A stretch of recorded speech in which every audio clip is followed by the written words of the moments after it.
fazendo um trabalho brilhante aqui, né, na cobertura do Vascão, aí dá vários furos aí nesse período do ano.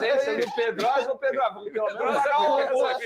Vamos pagar o almoço. Ele tá correndo pelos dois. Ué, fazer o quê? É igual quando tem um expulso, que você tem que correr pra caramba dentro de campo. Pagar a caixinha, né? Pagar a caixinha. Ô, meu careca, vamos pagar essa caixinha aí. Então, mas brincadeira... Mas o que você tá achando? A tua opinião também. Então, a janela do Vasco, por enquanto, ela tá um pouco devagar, como acho que tá em linhas gerais. A gente até brincou no off aqui que o Fluminense do Rio é o time que tá mais anunciando, e ainda assim são 4, não é? Pô, 8, 10 reforços. Acho que tá todo mundo um pouco meio devagar. O Vasco, até o presente momento, está contratando 2 zagueiros para ser complemento de elenco, pelo menos no primeiro momento, tanto o Lucas Oliveira como o Lucas Freitas, o que não quer dizer que com o transcorrer da temporada isso não pode mudar. O David chegou para ser complemento de elenco e virou pilar do time e o ponta esquerda da temporada. Tem que chegar um zagueiro para jogar também, né? Mas o Vasco precisa, de fato, para ter esse jogador para assumir a responsabilidade ao lado do João Vitor e se firmar como esse zagueiro pelo lado esquerdo. Tem se falado bastante no Balbuena, até ouvi que o Vene comentou a situação do Pedro Henrique, não comentou, Vene? A situação do Pedro Henrique, e então o Vasco está buscando um outro zagueiro. São negociações que eu acho difíceis, o Pedro Henrique eu acho até que é quase inviável, é um zagueiro que o Red Bull acabou de comprar. O Balbuena é titular do Dinamo de Moscou, a temporada europeia está no meio, dificilmente você vê um clube europeu se desfazendo de um titular no meio da temporada, então acho que é uma negociação que talvez pode caminhar mais para o meio do ano, a não ser que o Vasco case uma grana lá para pegar o jogador que já vai fazer 34 anos no ano que vem.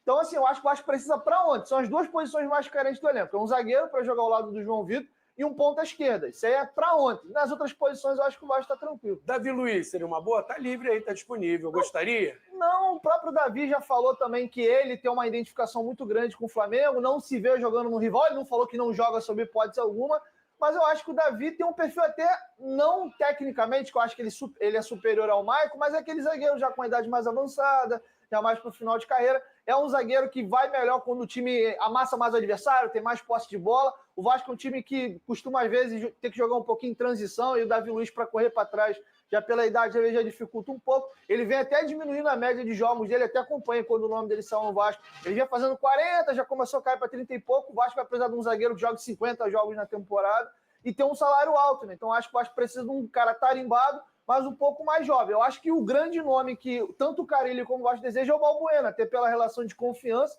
que existe entre ambos, né? O Carille foi campeão brasileiro com o Balbuena, né, no Corinthians. São nomes que me agradam, mas eu confesso que eu ainda gostaria de um zagueiro canhoto, que é muito difícil de achar no mercado, né?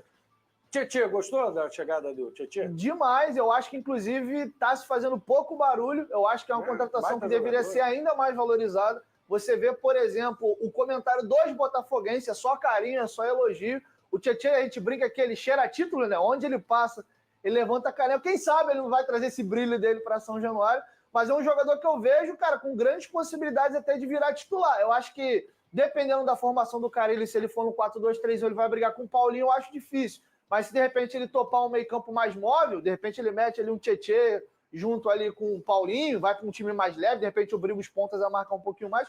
Tem times que jogam assim. Mas é importante, e eu começo a ver pela primeira vez depois de muito tempo no Vasco, o Vasco começar em algumas posições, trocar jogador por jogador e não perder a qualidade. Sai o Paulinho pro Tietê, sai o Jair entra o Tietê.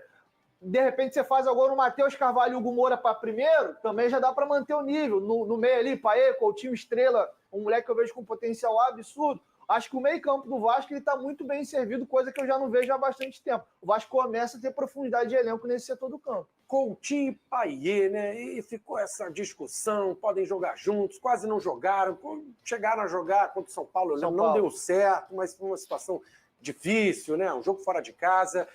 A ideia é os dois seguem, ser a favor da manutenção, os dois podem jogar juntos. O que você pensa dessa dupla aí para a próxima? Jogar juntos, temporada? Talvez no Carioca, né? Que a gente vai pegar adversários mais frágeis, mas o futebol mudou muito.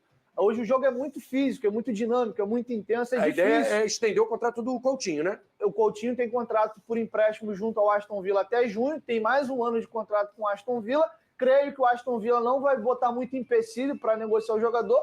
Acredito eu que, de repente, eles vão querer um farm-in, né? Não sei se eles topariam liberar o Coutinho um ano de contrato assim sem receber nada. Não sei. Tô aqui só... Isso aqui é a opinião, tá? Não é informação, não. Então, a situação que eu vejo com muito bons olhos. Eu acho que o Coutinho está naquele processo de tirar um pouco do mundo árabe do corpo. Eu acho que para 25, uma pré-temporada, lembrando que ele é mais jovem, né? O Paê já vai fazer 38. ele vai fazer 33 anos de idade, né? Tem uma idade boa. A gente sempre tem um pouquinho de senão, porque infelizmente ele tem um histórico de lesões, né, recentemente na carreira. A idade dele é excelente, mas a gente requer um pouquinho de cuidado. Se o Vasco conseguir esticar o contrato, por exemplo, do Payet até dezembro, reduzindo os vencimentos dele, eu acho que faz sentido. Você tem o Coutinho, um jogador que precisa um pouquinho de cuidado, dá para revezar. Joga um, joga o outro, quando precisa trocar um por outro, mantém. Só acho que o Vasco não pode ser extremamente dependente deles, pelo menos da forma como eles terminaram o 24. Um pouquinho de problema físico. A retinha final do Coutinho foi até um pouquinho melhor, mas eu acho que o Vasco não pode jogar todas as fichas, a não ser que ele mostre no começo do ano que realmente não tem mais lesão, está no auge físico e teve um acrescente. Mas eu acho que a gente tem que ir um grauzinho de cada vez, porque ele teve problemas físicos recentemente. Mas em forma, se conseguir atingir o ápice, na minha opinião, é o melhor jogador de atividade do futebol brasileiro. Em forma, da forma como se encontrou em 24, ainda não. Ficaria, que você colocou aí as principais necessidades, né? Um zagueiro, você até citou o Balbuena, a gente sabe que o Vasco vai precisar do mercado para pegar um zagueiro mais experiente, o cara para ser titular. Chamou 2 zagueiros agora para compor elenco. E você falou também jogador de lado de campo. Eu discordo sobre o Lucas Freitas compor elenco. Você acha que o Lucas Freitas chega do com Cruzeiro? Condições... Não, Lucas é o Freitas do Juventude. Troquei os Lucas aí. É porque ele é canhoto, como disse o Dieguinho, é um jogador raro de contrato. Foi bem no Juventude, Vini? Foi bem, acompanhei esse jogador desde os tempos de categoria de base do Flamengo. Pouco torcedor vascaíno está dando valor à contratação desse jogador. Eu entendo tratarem como... uma aposta, não sei o quê, mas é uma aposta muito bem feita pela diretoria do Vasco, jogador que chega de graça e tem condições de se tornar titular na zaga do Vasco durante a temporada. De verdade, eu acho que ele só tem um ponto negativo, que é a questão da estatura, que para zagueiro conta muito, mas saída de bola, ele tem uma boa qualidade, velocidade ele também tem, então eu acho que o torcedor vascaíno deveria ficar de olho nesse jogador, porque de fato ele tem condições de ser titular. Pelo que eu estudei, ele tem características muito similares ao Léo. Ele, inclusive, jogou de lateral esquerdo no Juventude alguns jogos, foi onde ele conseguiu ter uma sequência maior e depois voltou para a zaga. Eu acho ele melhor que o Léo.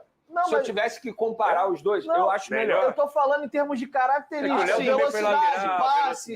Porém, ele tem um pouco de dificuldade justamente no que o Léo tinha, que é na hora de zagueirar. Ele não é um grande jogador no 1 contra 1, joga aéreo. Ele não é um grande zagueiro, não estou dizendo isso.